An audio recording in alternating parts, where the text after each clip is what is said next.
Asia কাপে বাংলাদেশের ভালো সম্ভাবনা দেখছেন বিসিবি সভাপতি আমিনুল ইসলাম বুলবুল। তার মতে শুধু আগ্রাসী ব্যাটিং নয়, টি-20 ফরম্যাটের এশিয়া কাপে ভালো করতে রানিং বিটুইন দ্য উইকেটস আর ফিল্ডিংয়ে ভালো করতে হবে। প্রতিপক্ষ আফগানিস্তান নিয়েও সতর্ক থাকার পরামর্শ বুলবুলের।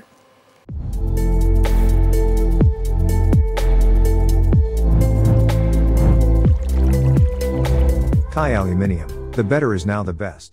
হিস্ট্রি তৈরি হয় হিস্ট্রি ভাঙার জন্য আমরা বেটার ক্রিকেট খেলার চেষ্টা করব এবং ইতিহাস গড়া হয় নতুন করে লেখার জন্য। এশিয়া কাপের ক্যাপ্টেন্স মিটে লিটন দাসের মন্তব্য নিঃসন্দেহে আত্মবিশ্বাসী করবে টাইগার সমর্থকদের।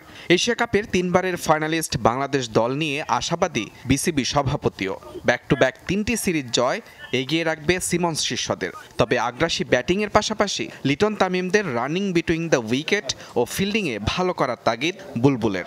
আমি তো অবশ্যই প্রত্যাশা করছি আমাদের অনেক দূর যাওয়ার সম্ভাবনা আছে। এই ফরম্যাটের খেলায় কিন্তু একই রকম ব্যাটিং একই রকম বোলিং সকলেই করে, কিন্তু রানিং বিটুইন দ্য উইকেটে যদি এক্সট্রা 15টা রান করতে পারি আমরা, বা ব্যাটিংয়ে যদি ফিল্ডিংয়ে যদি আমরা আরও 10টা রান সেভ করে দিতে পারি, এই 25টা রান হবে deciding factor for this type of format.